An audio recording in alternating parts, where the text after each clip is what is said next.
Hello students, today I will be starting with a very basic chapter of class 9th.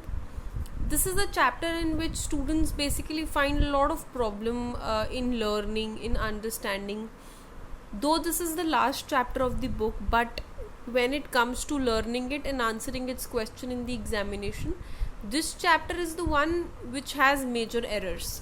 So I have tried to make it very simple, concise and easy for you people to understand and attempt it. I hope you understand it properly. Still, if you will have any doubts, you are free to add your comments so that I can help you out.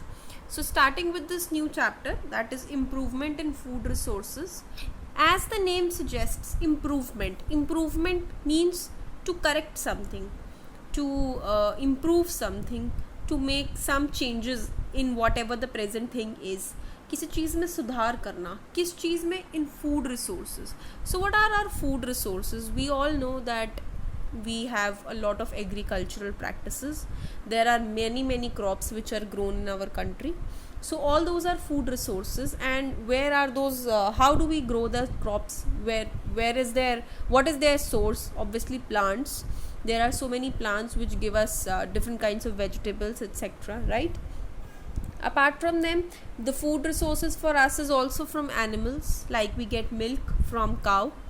And also we have another people who are part of non-vegetarians, so they are deriving their most of the products from animals, right? Also we have certain other things like shahad, nectar, honey, which we are getting from bees, right? And eggs, which we get from hen. There are many different food resources for everything which we eat.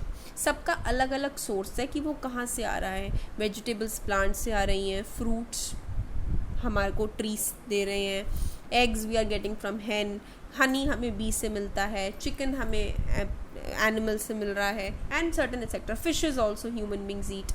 So now this chapter is all about कि उन सभी sources को कैसे improve किया जाए ताकि उन sources से हमें बेटर प्रोडक्ट यील्ड मिले, राइट? लाइक फॉर एग्जांपल, अगर एक क्रॉप को अगर हम ग्रो कर रहे हैं तो उससे हमें सिर्फ 80% अगर उसकी ग्रोथ मिल रही है, तो वी वांट कि हमें 100% मिले. We all know our country is a developing country with a tremendous population. So we want कि ऐसी प्रोडक्शन हो जिससे सब लोग खा सकें. There is no shortage. And secondly, वो इकोनॉमिकली भी सबके लिए चीप हो. You haven't seen the vegetables selling at the price of gold, right? The vegetables are the things which are cheapest in the market, which so that every single individual can buy. Our clothes, our shoes, our other accessories are much far costlier than the food items which we eat. This is just because food is the basic body necessity. So therefore we are here in this chapter to study certain improvement जो उन resources को improvise कर सकती है ताकि वो हमारे लिए और अच्छे हों और nutritious हों और easily accessible हों, right? So let's start. All living organisms, they depend on food. हमें भी पता है, we are all living organisms, we all depend on food. कोई भी ऐसा living organism नहीं है जो बिना खाने के जिंदा रहता हो, right? And the sources of this food are from plants and animals, as I just told. इस फूड के अंदर क्या क्या है? It contains proteins, carbohydrate, fats, vitamins, minerals and some other nutritious products also, right? But these are the main ones जो इस food के अंदर प्रेजेंट है. what are these nutritious products doing? They are all helping in the body to grow and develop. So what is our basic need? Our basic need for improvement is to have these nutritious compound in a good quantity in a food, कि हम किसी ऐसी तरह food resources को improvise करें कि उनकी जो न्यूट्रिशियस क्वालिटी है वो कभी लो डाउन ना हो, एंड ऑल्सो उनका जो रेट है वो ज़्यादा रहे. So two practices which are abundant in our country. The first one is agriculture. We all know our India is a land of agriculture, right? And animal husbandry. As I told you, you might have seen hundreds of numbers of poultry farm outside. So that is an example of animal husbandry. You might have seen beekeeping places जहाँ पे बहुत सारी मक्खियों को इकट्ठा किया जाता है and then they derive honey from it. So that is also a part of animal husbandry. Fishes, right? Fishes को सब fish catcher पकड़ते हैं, right?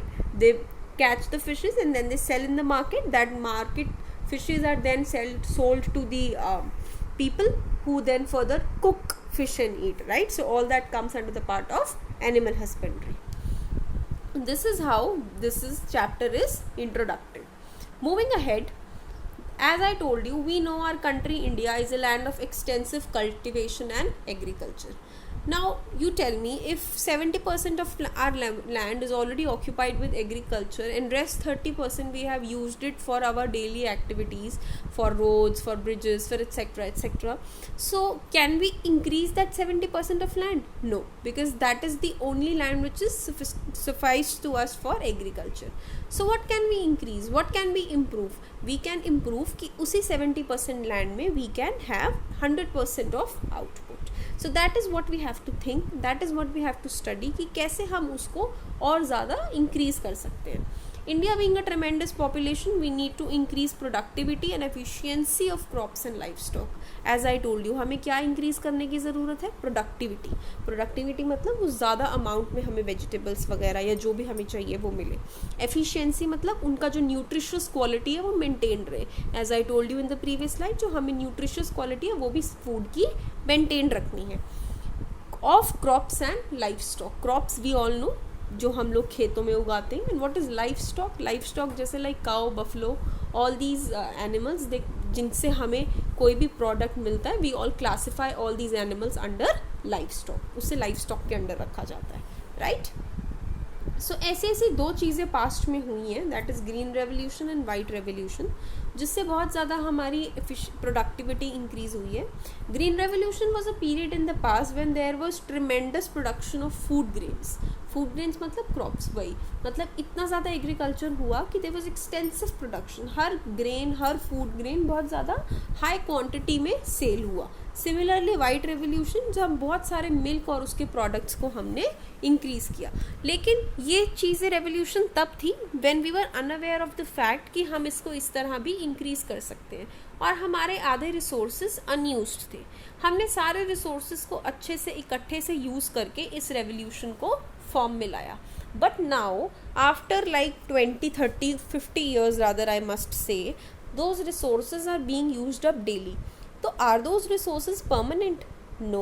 One day or the other they will definitely extinguish. They will definitely, collapse. Plants here, we are cutting day by day all the plants and trees for our development, right? So what is happening? Are we decreasing the productivity of crops? Yes, of course. Are we decreasing the productivity of fruits? Yes, of course. जितने trees हैं, we are cutting them down. Are those trees not worth it? They are, but we are cutting it down for our needs. So daily, day by day, we are finishing those resources which had once brought about these revolution. So now these cannot be the measures. We need some other things जिससे हम अपने resources को भी बचा के रख सकें, अपनी productivity भी increase कर सकें और efficiency भी maintain रख पाएँ. So as a result, to increase food production, we are overusing our natural resources. जैसे कि मैंने अभी बोला, food production बढ़ाने के लिए हम अपने daily natural resources को exhaust करते जा रहे हैं, which is also damaging the environment and its balance in nature. Yes, environment का balance obviously disturb हो रहा है. For a time being, you being a 9th 10th class student, you always know that how is this environmental degradation happening due to deforestation. I need not to take up this topic here, right? So that is how it is damaging our environment and its balance. Thus हमें किस चीज़ की ज़रूरत है? We require sustainable practices in both agricultural and animal husbandry. Sustainable practices का क्या मतलब होता है?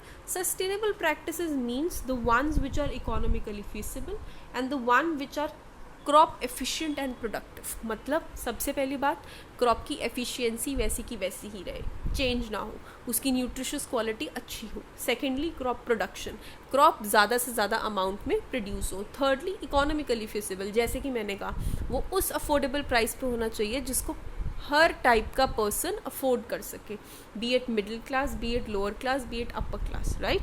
सो thus we require sustainable practices दोनों केसेस में, एग्रीकल्चर में भी एंड एनिमल हस्बेंड्री में भी, ताकि जो फूड रिसोर्सेज हैं उनकी इम्प्रूवमेंट मेंटेन रहे. Thus how are we doing now? सबसे पहले we will study improvement in crop yields, मतलब improvement in agriculture.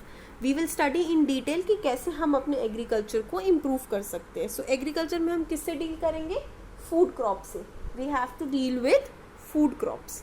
Now we will study what are the different types of food crops. You can see cereals, जैसे wheat, rice, maize, millets, etc. Okay, these are the source of carbohydrates which give us energy. Pulses like grain, pea, urad, etc. all these are part of proteins which are used for repair. Oil seeds जैसे soybean, groundnut, mustard, linseed, they provide us necessary fats. Now you might be thinking fats are harmful, fats से तो हम मोटे होते हैं, but no, some fats are essential for our body. कुछ fats ऐसे हैं which form a part of our nutrition. Excessive fats leads us to obesity. लेकिन जो normal fats हैं वो body की general requirement है. Vegetables, spices and fruits, they provide maximum amount of vitamins and minerals. Fruits से, vegetables से, इनसे हमें बहुत ज़्यादा amount of minerals मिल रहे हैं, right? On the other hand, these were the food crops which you had studied. Apart from food crops, we also have some fodder crops. अब food crops तो हमारे लिए हैं, fodder crops livestock के लिए, जैसे cow, buffalo, etc. आपने देखा है. We feed them with certain good quality of fodder crops also, जैसे बरसिम, oats, Sudan grass. चारा डालते हैं ना हम गाय को, so that is what a different type of fodder crop which are we are providing to our livestock, ताकि वो अच्छे से हमें अपने products deliver कर सके. जब वो अच्छा खाएंगे then only they will deliver us good products. If they are not eating properly and good quality food, they won't be able to give us nutritious quality. For example, the people who supply milk, they have cows and buffaloes, so they feed them with good quality and with good quantity of food so that they produce nutritious milk. That is how these fodder crops have come into existence. So food crops are for us humans, like these all food crops, these are various good sources of the nutrition which are present in our food, and fodder crops we have all this for the good production of livestock, right? All the food crops, they have certain requirements to grow. Now we have studied कि बहुत सारे food crops हैं जो हमारी body की maintenance के लिए required है, the one which are helping us to survive. लेकिन point ये उठता arise करता है कि to improve these food products we need to know कि ये grow कैसे करते हैं, what are the conditions in which they are growing, right? So there is certain climatic conditions कि गर्मी है, सर्दी है, which type of food is which type of climate is there outside. Okay, temperature, कितना temperature है, high, बहुत कुछ crops ऐसे हैं जो बहुत गर्मी में grow करते हैं, कुछ crops ऐसे हैं जो बहुत ज़्यादा सर्दी में grow करेंगे at low temperature, right? And photo periods, that is duration of sunlight. Now ये चीज़ बहुत important है. क्रॉप्स के ग्रो करने के लिए amount of sunlight required is very very important. तो फोटो पीरियड्स तो बहुत ज़्यादा इंपॉर्टेंट रोल प्ले करते हैं क्रॉप्स की प्रोडक्शन में, उनके ग्रो करने में. So for growth and completion of their life cycle, किन की, क्रॉप्स की, we require these 3 conditions. Growth of plants mostly depend upon sunlight. As I told you, sunlight बहुत ज़्यादा इंपॉर्टेंट है. Why? We all know plants food कैसे बनाते हैं, with the help of photosynthesis, and photosynthesis के लिए sunlight is very very important. Therefore growth of plants is mostly dependent on photo periods. Now as I told you कि crops को अलग अलग seasons चाहिए ग्रो करने के लिए. So there are 2 types of crops based on कि वो किस किस सीजन में ग्रो करते हैं. अब कुछ क्रॉप्स जो रेनी सीजन में ग्रो करते हैं उनको खैरिफ क्रॉप्स कहते हैं. कुछ क्रॉप्स जो विंटर सीजन में ग्रो करते हैं उनको रैबी क्रॉप्स कहते हैं. रेनी सीजन के क्रॉप्स का एग्जाम्पल है black gram, cotton, soybean. These are kharif crops के एग्जाम्पल. ये this you have to cram, because कौन से क्रॉप कौन से सीजन में ग्रो कर रहे हैं इसके लिए कोई कॉन्सेप्ट नहीं है. This you have to learn. So these crops are grown in rainy season, that is from June to October. Mostly हमारे यहाँ मानसून जून, जुलाई, अगस्त 3 months तो रहता ही रहता है. So these kharif crops are majorly grown in this period. While there are some crops which are grown in winter season also, and those are called as rabi crops.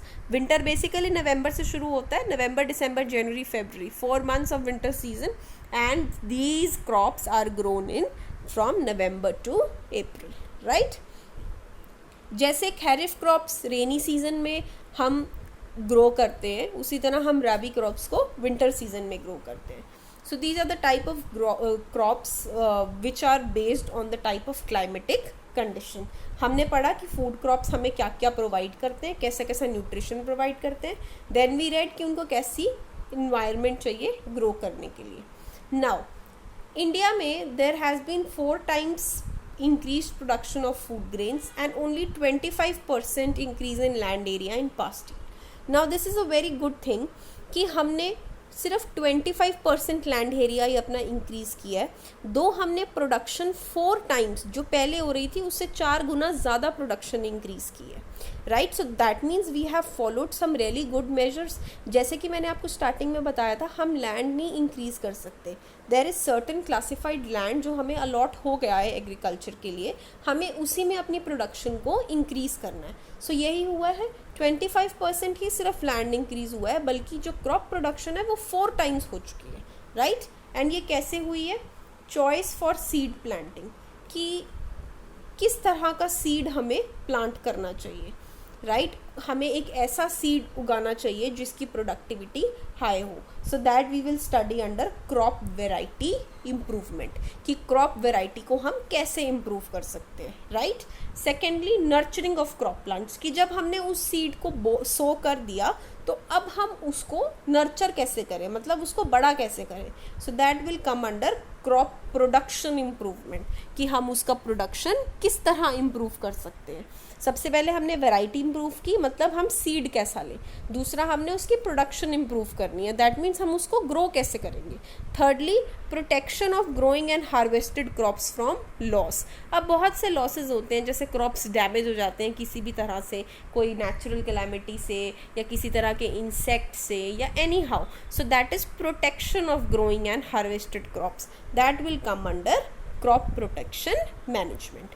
Now we will study all these 3 one by one in detail in the coming videos. I will take up one by one.